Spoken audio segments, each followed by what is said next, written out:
Hello and welcome back to another video, another Chelsea transfer news video, all the latest news and also a little bit of a breakdown, a little bit of a review of yesterday's friendly against Brighton. Hope you enjoy.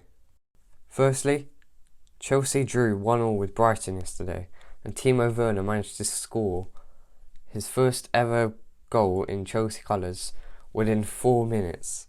It was a lovely ball over from Ziyech, who saw Callum Hudson-Odoi's run, and then he tried to head it into the back of the net, but messed it up completely. But luckily it fell to Timo Werner's feet, and he was happy to tuck it away in the bottom corner, and it was 1-0. Sadly, Ethan Ampadu did concede a penalty in the 90th minute, in which Pascal Gross converted past Willy Caballero. Towards the end of the game, Chelsea did resort to subbing on youngsters and lots of new faces that haven't been played at all before, like Luke McCormick, who's 21. There was also Vale, who's 16 years old and was playing alongside a World Cup winner in Olivier Giroud. He did have to get subbed off, but more on that later. Kepa had a good game in which he played the first half. He didn't really make many mistakes. He did get forced to lose the ball a couple of times, which is a bit frustrating, but that's characteristic of him now, and I think we were all just waiting for a replacement. Second half, Willy Caballero came on, and 2 minutes into his first game of the season, Antonio Rudiger, also 2 minutes into his first game of the season, conceded a penalty. He fouled somebody in the Chelsea area, and Neil Maupay had the chance to be level 1-1 right at the start of the second half. Willy Caballero managed to save the penalty. It wasn't the best of penalties, but it was still a good save, no matter what. Not many players had their best games. It wasn't really much to see. Timo Werner was making some smart runs. Hakim Ziyech was putting some nice balls in. He did also get injured sadly, but more on that later, so you've got to stick around.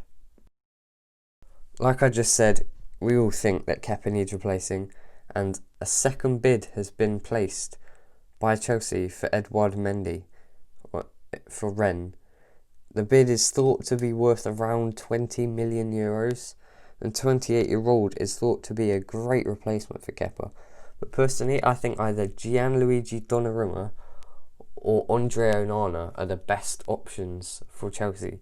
As, first of all, Donnarumma is only 21 and he'd fit in perfectly with all the other youngsters. He'd understand what it's like to play under Frank Lampard, get game time, and he's already a world-class goalkeeper, Donnarumma. And Onana, he's best friends with Hakim Ziyech, and I think if Onana was to join, he would definitely be a much better replacement than Mendy, because he's a bit younger. I think he's 24, whereas Mendy's 28.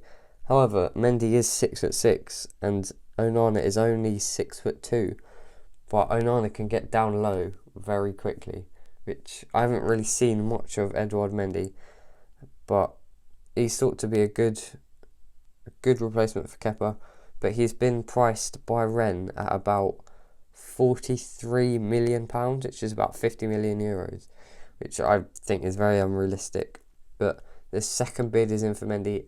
I think if Rennes do reject this bid, then Chelsea will turn their attention elsewhere, like Donnarumma, maybe pursue a bit more interest, maybe Nick Pope, or I think Onana will end up joining. But I would love to see Donnarumma in this squad. Mendy did help Rennes finish third in Ligue 1 before it all got called to a halt, before coronavirus kicked in and all the implications. But yeah, he had a great season apparently and helped Rennes finish in the Champions League spots.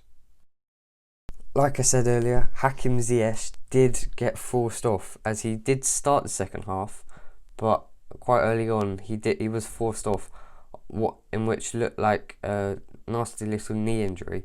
And Frank Lampard did state that it was a little twist that needs to be looked at. Hopefully he's going to be okay to start against Brighton again for the Premier League restart.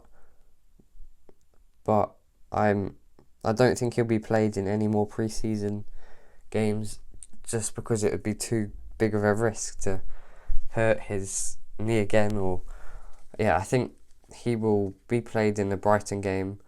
He did look very, very, very, very dangerous in the game yesterday. He's whipping some lovely balls into the box, and would have got the assist for the first goal if it wasn't for Hudson-Odoi's terrible header effort, in which fell straight to Timo Werner and tucked it away.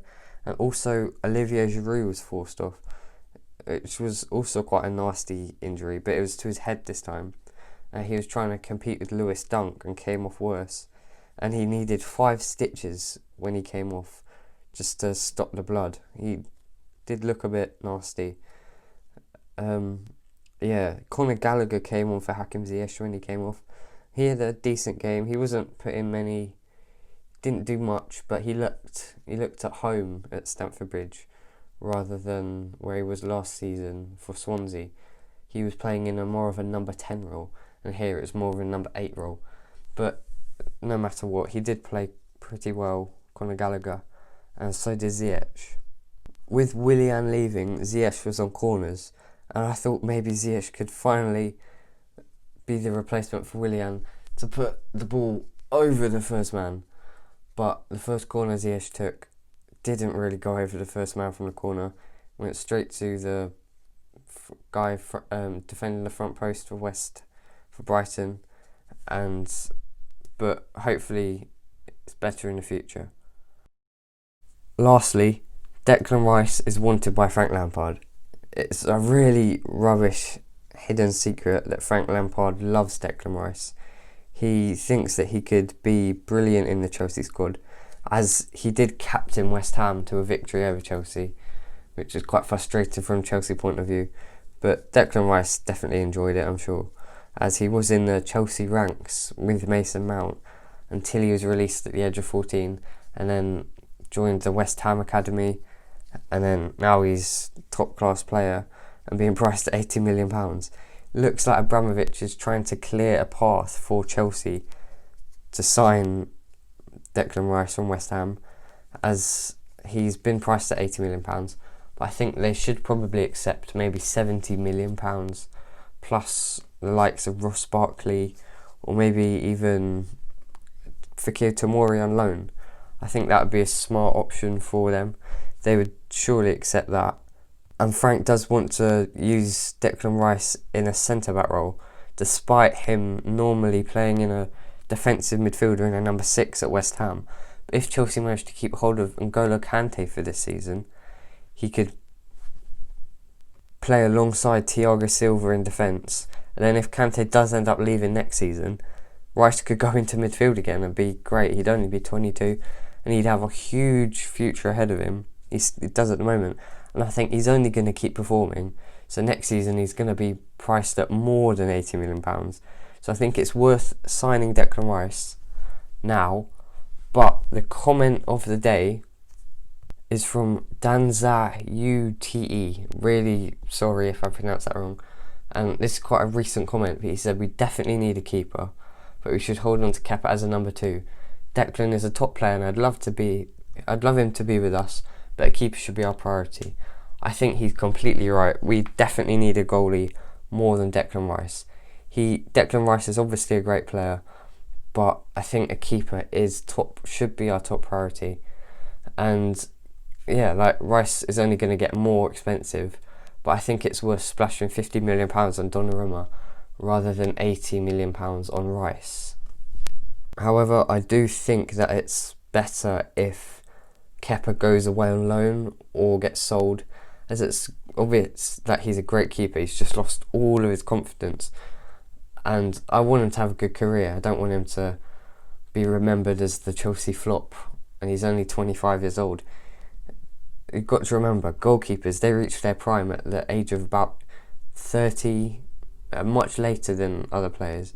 So he's yet to reach his prime. He's still quite inexperienced. I think if he could go back to Spain on loan maybe and perform, then Chelsea could maybe get... They're obviously going to lose. They're not going to be making over £72 million on Kepa. which is a bit of a shame, but they'll want to lose as little amount of money as possible. So maybe he could go on loan to like Sevilla, maybe in the deal with Marcos Alonso, maybe a loan deal, and then if he does perform, then he can get sold to Sevilla. Maybe they'll want to buy him for maybe 40-50 million pounds. That's quite unlikely, that's quite unrealistic, but who knows. Make sure you comment your opinion and make sure you like and subscribe as well. Thanks for watching, goodbye.